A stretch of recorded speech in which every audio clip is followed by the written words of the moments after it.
네, 안녕하십니까. 오늘 진의 사회를 맡은 수석대변인 홍익표입니다. 지금부터 제8차 이해찬 당대표 기자간담회를 시작하도록 하겠습니다. 기자간담회는 여러분 잘 아시는 방법인데요. 먼저 대표께서 모두 발언하시고 이후에 질의응답을 받는 것으로 하겠습니다. 질의응답 하실 때 소속사와 이름을 밝혀주시면 감사하겠습니다. 그럼 지금부터 이해찬 당대표 기자간담회 모두 발언이 있겠습니다. 네, 여러분 한 2달 만에 이렇게 만나는 것 같은데 아주 반갑습니다. 이번이 8번째니까 제가 취임한 지가 한 8개월 됐는데 평균 한 달에 한 번 보는데 이번에는 인터뷰가 좀 길어뜨려 왔습니다.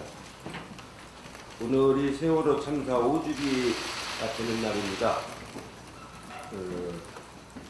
5주기 기억식에 오늘 참석을 해서 유족과 생존자분들에게 위로와 격려의 말씀을 드리고 앞으로 진상규명을 해나가는데 당연히 적극적으로 노력하겠다는 말씀을 드리려고 생각을 하고 있습니다. 강원도 산불이 나가지고 굉장히 많은 산들이 잘 변했습니다. 저도 그때 가보니까 산불이 얼마나 위험하고 무서운가를 잘 알 수가 있었습니다. 비산재라고 그러던데 그 불덩이가 이렇게 강한 바람을 타고 날아다니면서 그런 이렇게 눈가에까지 이렇게 미치는 걸 보고서 산불에 대해서 경각심을 다시 더 가져야 되겠다고 생각을 했습니다. 다행히 전국에서 소방대원들이 소방차를 끌고 지원을 나와서 진화는 굉장히 신속하게 이루어졌습니다. 어떤 방송에서 보니까 해남의 닭갈비라는 말이 나오는데 해남 소방대원들이 와서 불꺼진 거에 대해서 감사하는 마음으로 춘천에 있는 어느 식당에서 닭갈비를 이렇게 택배로 보낸 그런 미담이 나오는 걸 제가 한번 봤습니다. 그만큼 먼 데서 와서 지원해 준 것에 대한 감사하는 마음을 표시하는 그런 아주 좋은 미담이었습니다. 저도 이제 4월 19일 날 구호물품을 가지고 현장을 방문해서 주민들을 위로를 하려고 지금 준비를 하고 있습니다.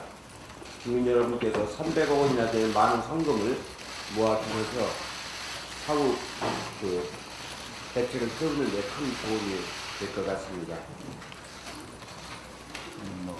지난 2달 동안에 여러 가지 사안들이 많이 있었습니다.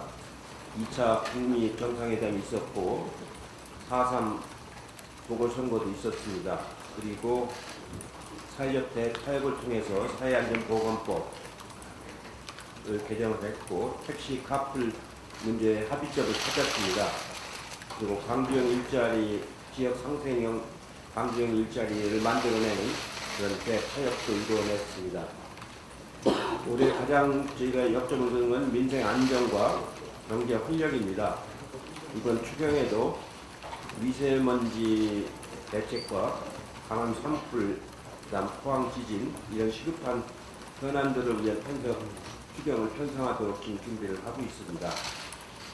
IMF는 올해 세계 성장률 전망치를 지금 낮추고 있는데 한국에 대해서 유지하거나 혹은 약간 상향하는 그런 권고안을 냈습니다. 앞으로도 민생 부분에 더 역점을 두어서 내년도 경제가 안 좋을 것 같은데 그래도 최선을 다해서 방어를 하도록 노력을 하도록 하겠습니다. 현장 최고위원회를 지금 현장에서 많이 하는데 금융투자협회를 방문했을 때 그분들이 주식 거래세를 인하하도록 요청을 했는데 당정이 협의를 해서 6월 3일부터 지금 0.3%인 것을 좀 낮춰서 25% 정도로 낮추는 그런 당정 협의를 했습니다.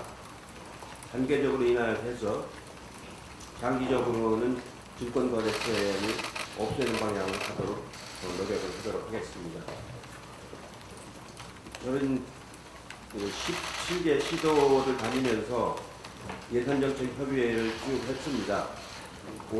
내년 예산을 지금 편성하고 있는데 시도에서 제일 간절히 요구하는 것이 뭔가를 파악을 해서 반영을 하려고 다 다녔습니다. 인천만 아직 못 갔는데 곧 인천까지 가면은 17개 시도를 다 이제 파악을 하도록 하겠습니다. 다녀보니까 균형발전 수건사업에 대해서 굉장히 호의적인 평가를 많이 가지고 있고 예타 제도를 개편하는 것에 대해서도 호의적인 반응을 보이고 있었습니다.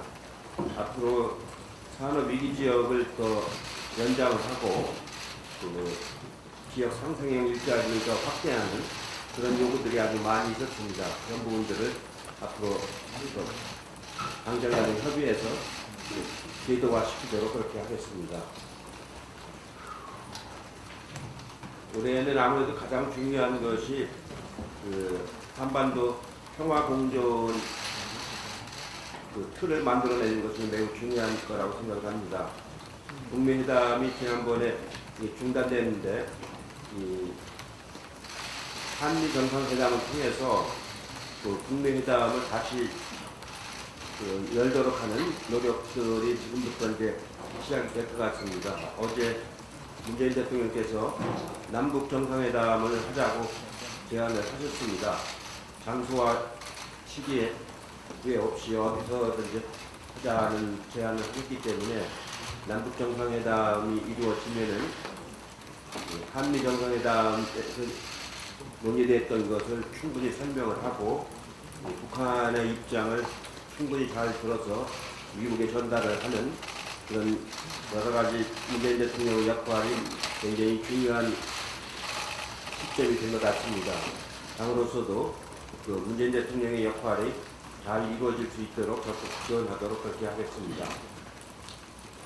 마지막으로 하나 더 말씀드린다면은 이제 총선이 한 1년 정도 남았습니다. 공천시가 관련해서는 윤호중 사무총장을 중심으로 총선 공천 제도 기획단을 구성해서 지금 운영 중에 있습니다. 4월 중에 특별 단계로 총선 규칙을 만들어서 전당원 투표를 거쳐서 확정할 예정입니다. 전당원 투표를 하기 위해서 지금 당에서는 당원 관리를 위한 플랫폼을 지금 준비 중에 있습니다. 아마 4월 말까지는 플랫폼이 다 이제 만들어질 것 같은데 만들어지면은 전체 당원 관리를 또 하고 그걸 통해서 전당원 투표제를 실시할 수 있도록 플랫폼을 만들어서 잘 운영하도록 하겠습니다. 이렇게 플랫폼을 만들면 아마 우리 한국 정당사에서는 가장 처음으로 그런 온라인 플랫폼을 운영하는 현대화된 당의 모습을 보여줄 수 있을 것 같습니다. 지금 국회가 이렇게 공전되고 있는데 이번 4월 국회에서 근로기준법, 최저임금법, 공수처법, 빅데이터 3법 이런 법들을 통과시켜야 되고 또 강원 산불, 미세먼지, 포항 기준대책 대책 등이 담긴 추경을 올해 4월 임시국회에서 통과를 시켜야 될 것 같습니다. 야당과 충분히 소통을 해서 좀 통과될 수 있도록 최선을 다하도록 하겠습니다. 그 정도로 이렇게 말씀을 드리고 기자 여러분들이 궁금한 거 질문을 받도록 하겠습니다. 네, 지금부터 질의응답으로 들어가겠습니다. 손을 들고 신청을 해주시면 고맙겠습니다.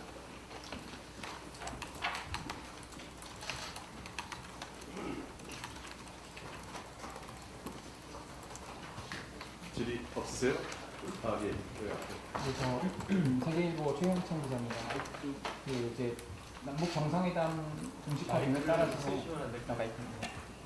남북 정상회담 이제 뭐 제안도 이루어지고 해서 대북 특사 얘기가 자꾸 거론되는데 이에 대해 뭐 지금 간다 일단 특사를 파견한다 만다 얘기도 있고 뭐 그럼 가면 어떤 분이 가야 되냐 뭐 이런 얘기가 있는데 좀 대표님의 의견은 좀 이에 대한 대표님의 의견을 좀 듣고 싶습니다.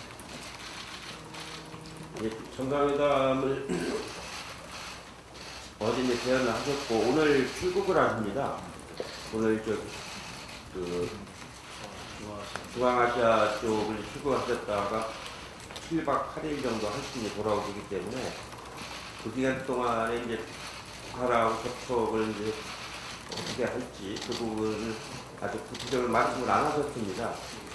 제가 보기에는 정상회담을 제안을 했지만 뭐 금방 그 일주일 내에 뭐 이루어지는 일이 아니기 때문에 돌아오셔서 아마 북한 쪽의 그 의중을 좀 파악을 하시고서 그 논의하지 않을까 싶습니다.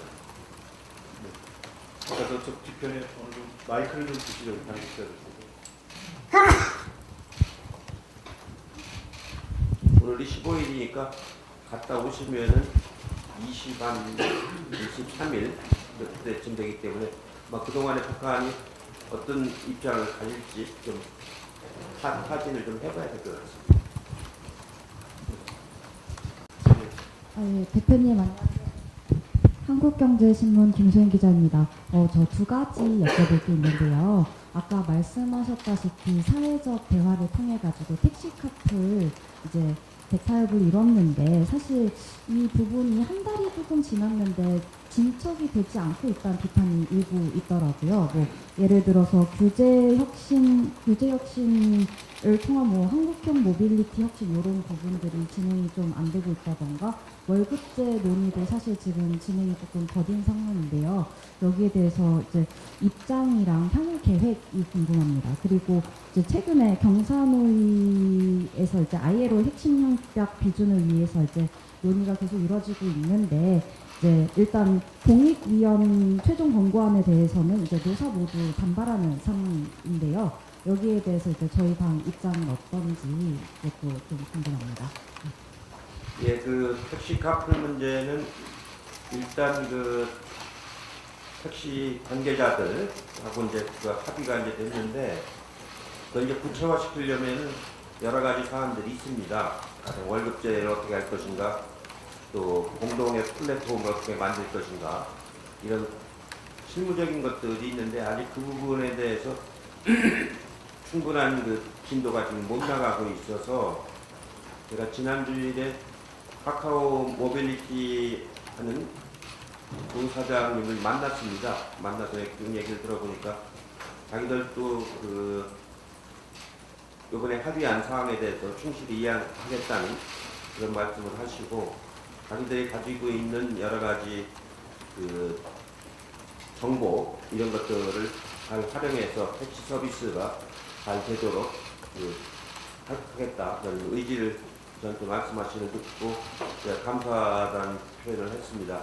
그분이 언론계에 계셨던 분인데 지금은 그 카카오 쪽에서 아주 중요한 역할을 대관 업무를 하시는 그런 분이었는데 그 크게 봐서 카카오 쪽에서는 택시 산업과 이런 그 정보 산업이 함께하는 그런 방향으로 가겠다는 그런 말씀을 하시는 걸 들었습니다. 그래서 그런 실무적인 것들은 좀 더 이렇게 논의를 해서 같이 나가도록 해야 될 것 같고 다만 이제 그 전체 택시 수요가 지금 현재가 한 8조 정도 되는데 그 수요 자체를 좀 더 키워야 이게 문제가 해결되는 겁니다. 그래서 택시의 기능을 좀 더 다양화시켜서 그 8조 시장을 좀 더 키워내는 그런 방안을 국토교통부하고 택시업계가 또 긴밀히 좀 협의하도록 당에서도 촉구하고 지원을 하도록 하겠습니다.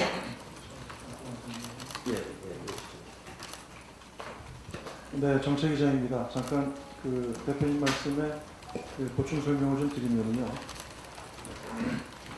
그 지난번 더불어민주당의 전현희 의원이 그 위원장으로 해서 사회적 대타협 기구에서 그 택시 카풀의 대타협을 이뤄냈고 이제 그것을 위한 그 입법화가 이제 국토교통위원회 넘어가 있는 상태입니다. 그래서 현재 그동안 2차례 정도 법안 소비가 열렸었는데 그 야당, 특히 자유한국당의 좀 무성의로 그래서 사실 아직 이루어지지 못해서 대단히 안타깝게 생각을 합니다. 그때 대표기구에서 잘 논의된 대로 그 월급제와 그 다음에 2시간 2시간 카풀을 허용하는 그 카풀법 두 가지 패키지로 처리가 되면 그 바로 이어서 그 후속 논의, 실무 논의를 들어가서 그 이후에 월급제를 제대로 정착하는 여러 가지 이제 세부적인 사안이라든가 그다음 택시 플랫폼을 구축하고 또 택시 제도를 개선해서 또 택시 산업을 발전시킬 수 있는 이런 안들이 바로 논의하기로 이렇게 되어 있는 상태입니다. 그리고 실제 또 택시업계 내에서도 택시 노조나 그다음에 개인택시 측에서는 빨리 이 법이 통과돼서 후속 실무 논의가 빨리 진행되기를 원하고 있습니다. 그래서 지난 3월 27일 날 두 번째 회의에서 사실은 꽤 많은 의견 접근이 됐음에도 불구하고 막판에 자유한국당의 무성의로 되지 못해서 굉장히 안타깝고 이번 4월 국회에서 다시 상임위가 열리게 되면 최우선적으로 국토위 내에서 통과될 수 있기를 희망하고 있습니다. 예, 경산노위의 동의위원들 의견에 대해서 사용자 측에서 여러 가지 이견을 제시했다는 얘기를 저도 들었습니다. 언제나 그 사용자하고 노동자 쪽에서는 자기들 나름대로의 주장을 할 수밖에 없고 그걸 그 동의위원들이 충분히 이제 소통을 해서 안을 조정하도록 돼 있는데 그 충분한 대화가 아직은 좀 부족한 것 같습니다. 좀 더 대화를 해서 그 견해 차이를 좁도록 그 당에서도 그 지원을 하도록 그렇게 하겠습니다. 네, YTN 최희성입니다. 두 가지 질문인데요. 대표께서 말씀하셨던 이미선 후보자의 조문 판결 중에 대표적인 게 어떤 게 있는지 좀 말씀 부탁드리고요. 그리고 그 논란이 계속되고 있는데 그런 좋은 판결이 있다면 사례들을 추가로 당에서 공개하실 계획이 있으신지 궁금합니다.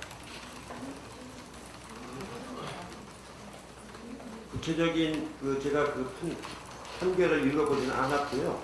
대체적으로 노동 문제에 관해서 좋은 판결을 많이 얘기했다는 그런 보고를 제가 많이 받았는데요. 구체적인 건 우리 대변인이 좀 말씀을 해주시면 좋을 것 같고요. 저는 그렇습니다.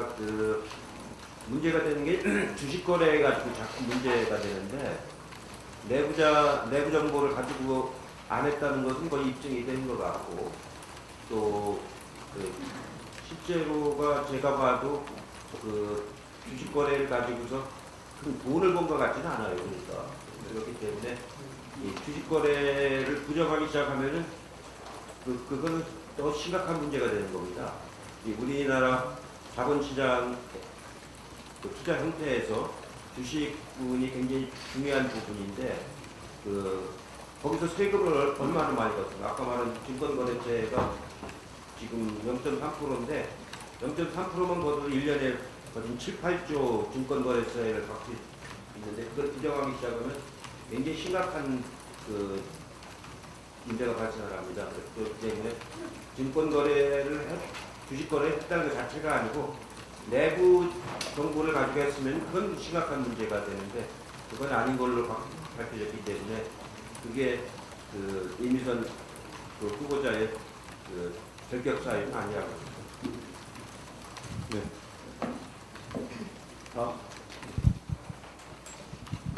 예, 중앙일보 윤성민입니다. 조국 수석의 총선 차출론 얘기가 나오고 있는데요. 홍영표 원내대표도 가능성 검토해야 된다고 했는데 대표님의 차출론에 대한 입장은 어떠신지 듣고 싶습니다. 선거라는 건 차출하고 그런 거 아닙니다. 본인이 이제 정치적인 의지를 가지고 정치를 하겠다면 이제 하는 것이고 그런 거지. 어디 사람을 차출해다 이렇게 쓰고 저도 정치를 오래 했지만 차출하고 이제 그런 표현은 좀 적절치 않고요. 본인이 의지가 있느냐 없느냐가 제일 중요한 거라고 생각합니다. 안녕하세요. 아시아경제 전진영입니다. 그 어제 윤영찬 수석이 입당했고 이제 최근 청와대 인사들이 계속 이제 복당을 하고 있는데 그 이후에 이제 당에서 어떤 역할을 이제 맡기실 생각이신지 대표님께서 어떻게 구상하신 것이 있는지 궁금합니다.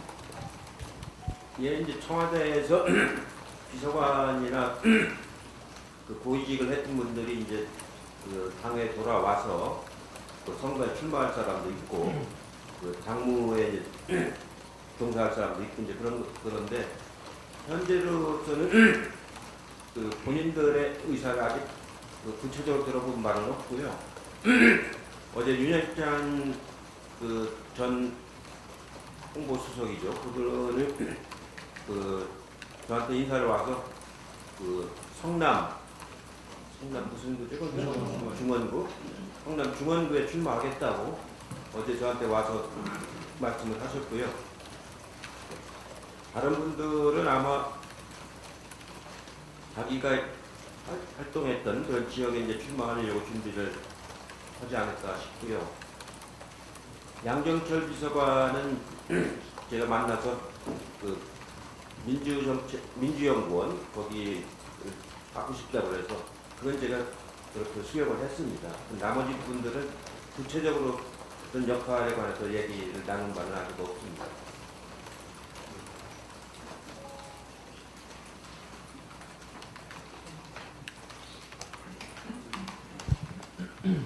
네, 안녕하세요. 저 SBS 박하정입니다. 하나는 아까 질문에 이어서요. 그 청문회를 거친 후보자 몇몇 지명 처리나 이런 걸 거치면서 청와대 인사검증 시스템에 문제가 있는 것 아니냐는 얘기가 많이 제기가 됐는데 거기에 대해서 대표님 어떻게 보시는지 궁금하고 하나는 4.3 재보궐선거 결과에 대해서 어떻게 보시는지 궁금합니다. 청와대 인사 시스템이 지금 대체로 이제 작동을 하는데 좀 아쉬운 점은 그 뭐라고 할까요? 국민의 눈높이에 좀 맞는 그런 좀 기준이 좀 하나 좀 더 있어야 되지 있으면 좋겠다 그런 생각을 합니다. 그냥 그 여러 가지 7가지인가요? 7가지 그 요소를 가지고 이렇게 하는데 그것도 물론 기본적으로 해야 되지만 국민들 정서에 맞는 그런 그 측면도 좀 보완하는 게 좋지 않겠는가 하는 그런 아쉬움을 좀 가지고 있고요. 4.3 보궐선거에 대해서는 지난번에 말씀을 드렸는데 실제로 그 성산지구, 창원의 성산지구는 늘 거기가 노동자들이 많은 지역이라서 항상 진보 진영의 단일화를 요구하는 지역입니다. 그래서 우리가 도전 20년 동안 후보를 안 됐던 지역이라서 이번에도 저희가 이제 단일화를 해서 그 정의당 후보가 이제 나가서 당선이 된 지역이고요. 그 통영 고성 쪽은 우리 후보가 이번에 36%를 얻었는데 문재인 대통령이 30%를 얻었거든요. 그 지역에서는 굉장히 그 지역은 자유한국당이 굉장히 강한 지역이고 지난번에 우리가 후보 총선 때는 우리가 후보를 안 냈던 지역이고 19대 때는 우리 당의 후보가 18%밖에 못 얻었던 지역이거든요. 그러니까 그런 점에서 보면 이번에 우리 양문석 후보가 얻은 36%는 가장 그 높은 득표율을 얻은 겁니다. 36%는 19대 총선 때에 2배를 얻은 거고 문재인 대통령 후보보다 6%를 더 얻은 그런 또 선전을 한 지역이기 때문에 저로서는 뭐 당선은 안 됐지만 선거 결과 자체가 그렇게 나쁘다고 생각은 안 합니다. 그 뒤에 한 분 더 계셨죠? 네. 한국 서울 조선대지 이세기입니다. 대표님 2가지 질문 드리고 싶습니다. 첫 번째는 작년 5월에 청와대에서 인사검증 개선 방안을 내놨을 때요. 사전 질문서에 질문 항목을 보완하겠다라고 발표한 적이 있습니다. 네, 다만 최근에도 청와대는 조동 후보자, 최종 후보자에 대해서 여러 의혹에 대해서 미처 다 몰랐다라고 이야기를 했는데요. 청와대가 질문 항목을 어느 정도로 보완한 것을 혹시 대표님 알고 계시는지 또 그런데도 검증망에 걸리지 않은 것인지 이 부분을 좀 대표님께 여쭙고 싶고요. 또 두 번째 질문은 이제 곧 차기 원내대표 선거가 있습니다. 대표님과 같이 호흡을 맞춰서 총선을 이끌 리더인데요. 지금 시점에서 원내대표께 가장 요구되는 자질이 뭐라고 보시는지 여쭙고 싶습니다. 예, 청와대의 인사검증을 위한 그 사전 질문 항목에 대해서 제가 뭐 구체적으로 말씀드릴 건 아니고요. 다만 이제 질문 항목상에 그 안 보이는 뭐 사람의 여러 가지 행적이 있는데 그 나타나지 않는 항목이 있을 수 있죠. 그런 항목들이 이제 문제가 되는데 그런 항목까지 다 짚어내기는 사전 질문 갖고는 쉽지 않은 사안이라고 생각이 들고요. 원내대표는 지금 이제 대략 3분이 열심히 활동을 하고 있는데 그 뭐라고 그럴까요?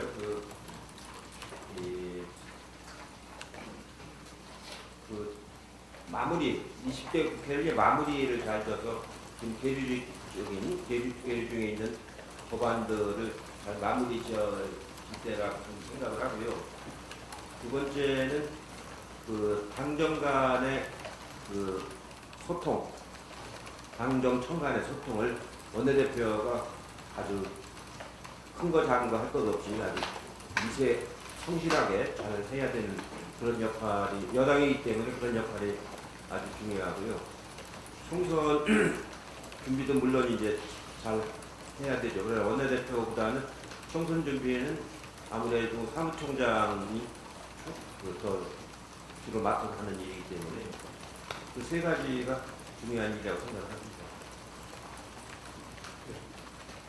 네, 서울신문 손지입니다. 아까 국민의 눈높이 부분을 인사검증에 좀 추가했으면 더 좋지 않았을까라고 말씀하셨는데 지난해 8월에 취임하신 이후에 인사 관련 논란이 한두 번이 아니었거든요. 근데 청와대에 이런 의견을 개진했는데 안 받아들여진 건지 지금 취임 이후에 수평적인 당청 관계가 잘 돌아가고 있는 건지 좀 말씀 부탁드립니다. 예, 당정청 간에는 원활하게 소통을 잘 하고 있습니다. 그 일요일마다 그 저하고 총리하고 비서실장하고 그 간담회를 매주 그 지속적으로 하고 있고요. 또 상임위별로 또 하고 있고요. 그 필요하면 또 그 긴급한 당정청도 하고 있고요.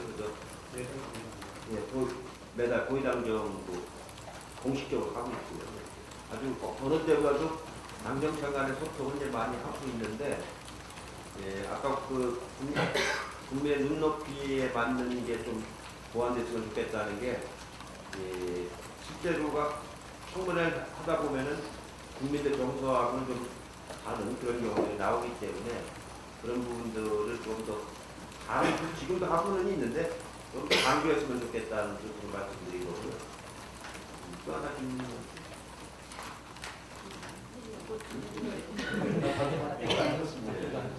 근데 전달이 잘 안 되는 건가요? 국민 여론이나 눈높이에? 전달은 하죠. 전달을 하는데 네. 그 현재 그런 부분들이 좀 이렇게 뭐라 그럴까 좀 더 강조됐으면 좋겠다. 그런 채널이 하시고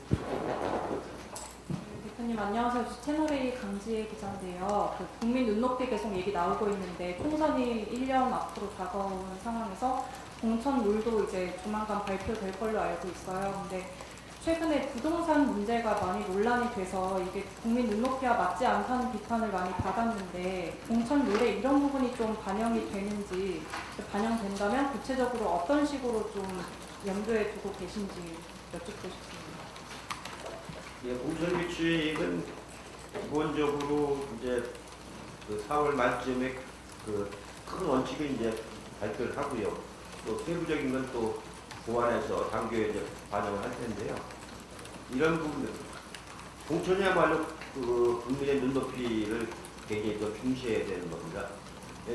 국민들이 투표라는 거기 때문에 이 장관 임명하는 거는 또 차원이 다르지 않습니까? 그래서 그런 점들은 도덕성이라든가 이런 것들을 잘 따져서 국민의 정세에 부합되는 그런 공천 규칙을 만들고 있습니다. 구체적으로 부동산 논란에 대해서도 좀 관련 규정이 들어갈지 예. 예, 사무총장입니다. 지금 공천제도 기획단에서 논의가 되고 있고요. 지금까지 우리 당이 공천 자격심사위원회, 후보자 자격심사위원회를 운영해 왔는데 자격심사위원회에서는 주로 사법적인 판단이 이루어진 경우에 대해서만 심사를 했습니다. 그런데 이제 이런 국민들의 요구, 도덕성에 대한 요구 수준이 높아지는 데 맞춰서 사법 처리와 관계없이 재산 형성 과정이라든가 또는 사회적으로 지탄을 받는 행동이 있었다라든가 이런 부분에 대해서도 이 자격 심사 대상이 될 수 있도록 그렇게 제도 개선을 논의하고 있습니다.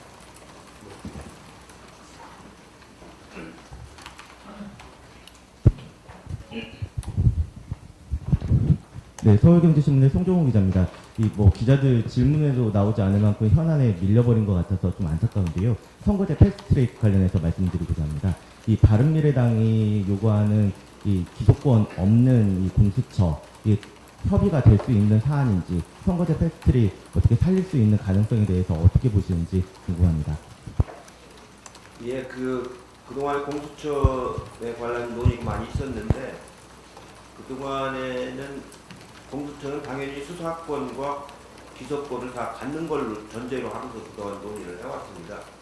근데 최근에 와서 이제 분리해서 수사권만 갖고 기소권을 안 갖는 공수처를 만들자는 그런 주장이 나오고 있는데 저희 당에서는 아직 그 주장은 수용하지 않고 있습니다. 기소권이 없는 수사권이라고 하는 것은 수사에 한계가 있는 것이고 자칫 잘못하면 옛날에 뭐라고 할까요? 사찰하는 것처럼 이렇게 보일 우려가 있고 그래서 현재로서는 저희는 기소권과 수사권이 있는 그런 공수처가 필요하다 그런 입장입니다.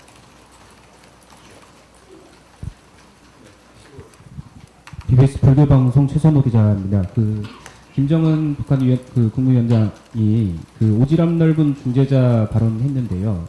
언뜻 듣기엔 좀 기분 나쁜 언사 같은데 어떤 입장이신지와 그리고 대북 특사 파견을 계획하고 있는데 지금 미국에서는 빅딜을 고수하고 있어서 사실상 북한 손에 안겨줄 수 있는 게 없다. 대표님 아까 말씀하신 대로 지금 정국이 아주 중요한 상황이지만 우리 정부가 할 수 있는 역할은 현실적으로 많지 않다는 지적에 대해서 어떻게 생각하시는지 여쭙고 싶습니다.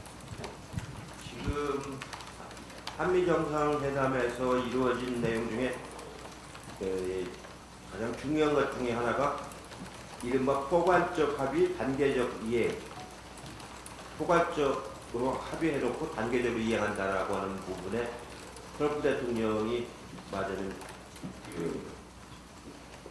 이해를 하신 거거든요. 그렇기 때문에 이 부분을 가지고 이제 북한하고도 얘기를 해야 되는데 그냥 빅딜이라고만 주장하는 게 아니고 포괄적 합의 단계적 이행이라는 그게 이제 맞아는 굉장히 중요한 성과라고 판단이 됩니다. 그래서 그걸 가지고 북쪽하고 얘기를 해서 북쪽의 의사를 이제 이끌어내는 게 문재인 대통령의 남북 정상회담의 목적이라고 보시면 될 것 같고요.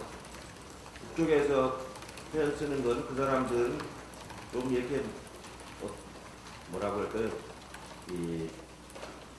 최근에 와서는 많이 순화됐는데 전에는 이거보다 훨씬 더 거친 표현을 많이 썼죠. 아마 제가 보기에는 북쪽 입장도 자기들 입장을 이제 강조하기 위해서 여러 가지 이제 좀 자극적인 표현도 쓰고 그러는데 그런 표현에 흔들리거나 감정을 노출시키는 건 아주 미숙한 겁니다. 네.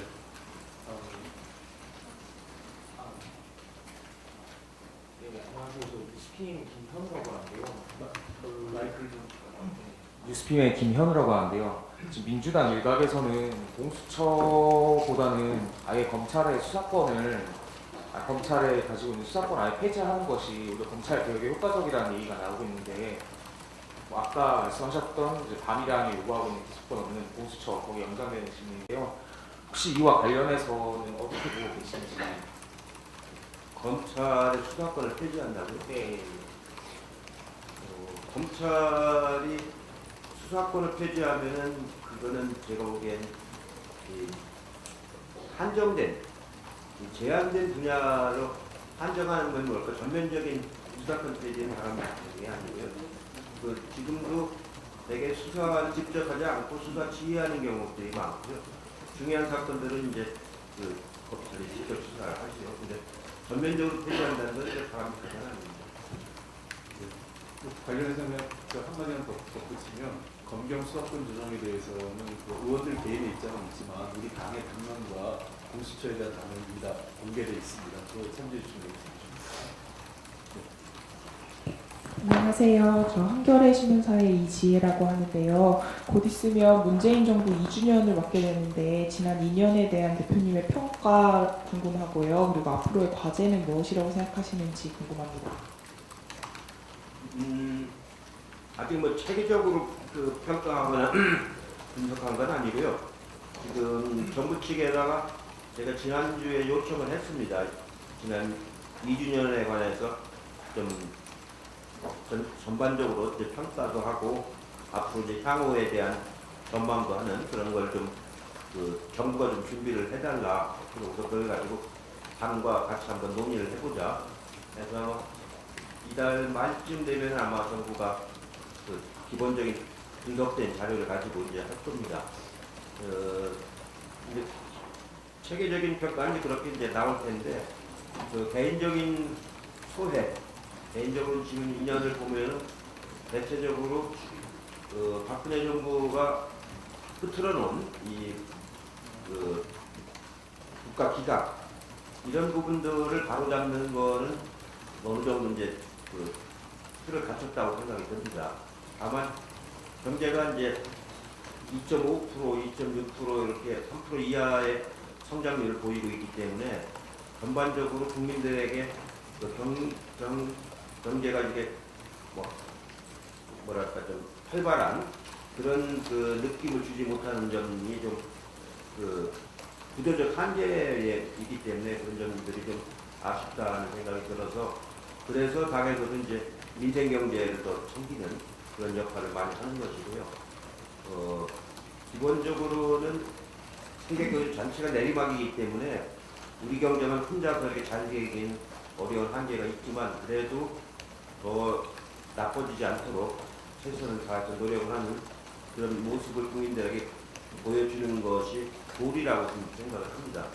문재인 정부에서도 그런 노력들을 지금 많이 하고는 있는데 아직 가시적 성과가 좀 덜 나는 점이 문제라고 생각을 하고 특히 그 저희가 이제 이렇게 지역을 많이 다녀 보면은 실제로 그 기존의 그 이른바 그 전통적인 그 골목 상권 이쪽이 좀 어려운데 그거는 이제 온라인 구매가 뭐 급격하게 늘고 있기 때문에 어제 쿠팡 그 기사를 보니까 쿠팡 하나가 4,500원을 팔더라고요.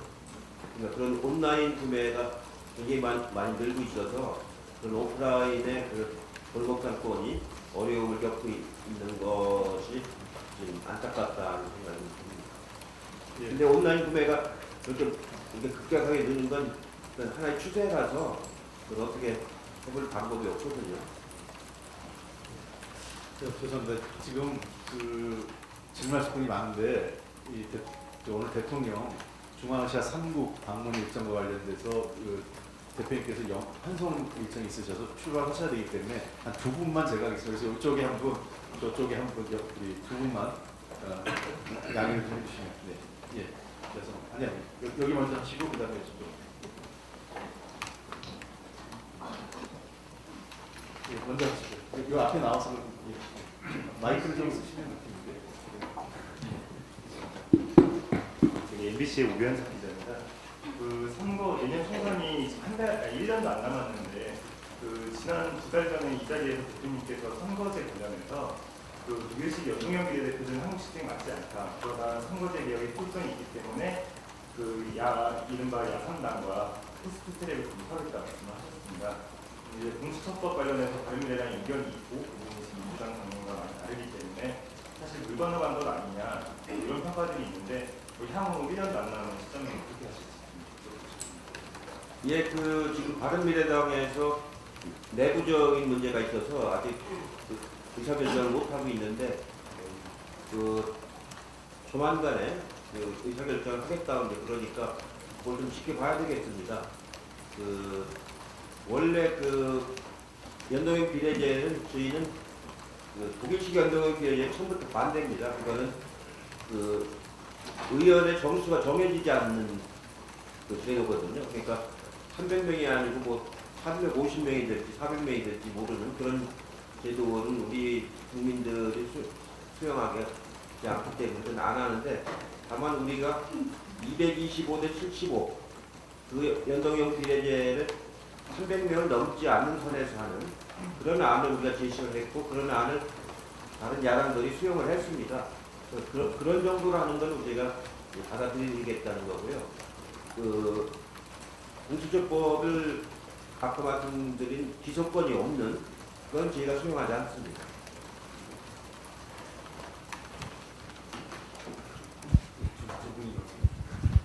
이데일리 조영석 기자라고 합니다. 두 가지 질문 드리겠습니다. 전날 공개된 여론조사를 보면 이미선 헌법재판관 후보자에 대한 부적격이 약 55%로 이 적격의 2배 정도 높았대요. 이 여론조사 결과에 대해서는 어떻게 생각하시는지 궁금하고 또 당 안팎에서 이제 60대 이상 중진 의원님들이 이해찬 대표님 전화를 받는 것을 이제 무서워하신다라는 우스갯소리도 돌고 있는데 21대 총선에서 쇄신폭은 어느 정도로 생각하고 계신지 이 두 가지 궁금합니다. 이건 제가 중진 의원님들한테 전화한 적이 없고요. 그런 예. 저는 이 공식적으로 이렇게 만나서 얘기하는 건 하는데 사적으로 뭐 전화하거나 그런 일은 안 합니다.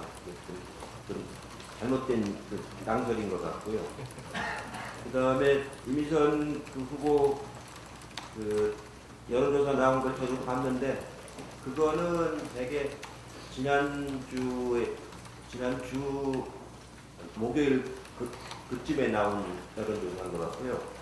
되게 이제 주말을 경과하면서 그 일반 국민들을 대상으로 여론조사고 그 노동법 관계자들이라든가 이런 쪽 사람들이 비교적 호의적인 그 말하자면 논평을 하거나 그 글을 쓰거나 이런 것들이 되게 지난 토요일, 일요일 경과하면서 나오기 시작한 것 같고 지금은 그 여론조사 나왔을 때보다는 좀 더 그 여론조사가 좀 더 좋게 나올 거라고 좀 예상을 하고요. 저도 처음에는 이제 그 뭐랄까 깊이 관심을 가지지 않았었는데 나중에 이게 문제가 되면서부터 좀 이렇게 들여다보기 시작하니까 대체적으로 그런 그 주식거래 선거에 대한 그 일반적인 정서는 좀 그런데 그걸 따라가면은 아까 말씀드린 것처럼 자본주의 시장 자체를 부정하는 그런 심각한 그 오류를 범하는 거기 때문에 그렇지 않다는 말씀을 드리는 겁니다. 마지막으로 아까 제가 다뤘던 드렸었는데. 네, PBS의 이예진 기자입니다. 오늘 세월호 참사 5주기인 만큼 관련된 질문을 좀 드리고자 하는데요. 오늘 저희 뉴스공장에서는 그 민간 잠수사들의 생활고에 대해서 좀 길게 다뤘습니다. 박준민 의원님께서도 관련된 특별법 개정안 진행 상황을 말씀해 주셨고요. 그 좋은 일 하려다가 건강은 물론 이런 트라우마까지 겪고 있는 민간 잠수사들을 위해서 당 차원에서 조금 더 적극적으로 나서주실 계획은 없으신지 여쭤보고 싶습니다. 예, 저도 그 민간 잠수사 인터뷰하는 걸 한번 봤는데요. 그 잠수사들이 이제 그때 너무 자주 잠수하면서 건강을 좀 해친 사람들도 있고 또 거기에 참여했다고 해서 다른 회사에서 그 일을 안 시켜주는 그런 불이익을 차별을 받는 그런 경우도 있고 그래서 여러 가지 어려움을 겪고 있다는 걸 인터뷰에서 저도 한번 봤습니다. 그런 부분들에 대해서 개인적으로 뭐 우리가 당에서 뭐 지원해 줄 수 있는 방법은 없겠지만 그분들이 맞은 일을 할 수 있는 환경을 만들어주는 그런 건 이제 노력을 하겠습니다. 네. 자, 이것으로 오늘 기자간담회를 마무리를 하겠습니다. 마무리 발언 대표님. 예. 지금 이제 저도 당을 맡아서 이제 8개월 정도 이제 했고, 앞으로 이제 선거가 사실상 1년이지만 선거가 시작되는 거는 이제 내년 초부터 이제 시작된다고 보기 때문에 이제 얼마 안 남았습니다. 이번 정기국회가 시작되는 바로 총선 시대에 들어간다고 이제 보기 때문에 가장 중요한 것은 공천을 투명하고 객관적으로 하는 거거든요.